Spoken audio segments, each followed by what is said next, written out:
করি বর্ণনা।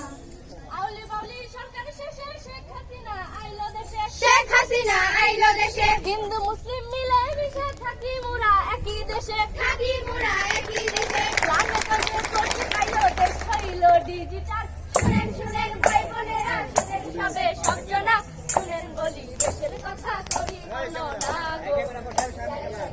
কথা করি বর্ণনা। রোহিঙ্গা ইস্যু, পদ্মা সেতু, আরো যত ভালো কিছু। মডার্ন সিটি ঢাকার জন্য করে দিল উড়াল সেতু, করে দিল উড়াল সেতু। নগরবাসী পাইয়া খুশি যানজটের নিরসন। শুনেন শুনেন ভাই বোনেরা, শুনেন সবে সজ্জনা শুনেন বলি দেশের কথা করি বর্ণনা গো। জানি জানি দেশের কথা করি বর্ণনা। বয়স্ক ভাতা, বিধবা ভাতা, এই সরকারের গুণের কথা। এই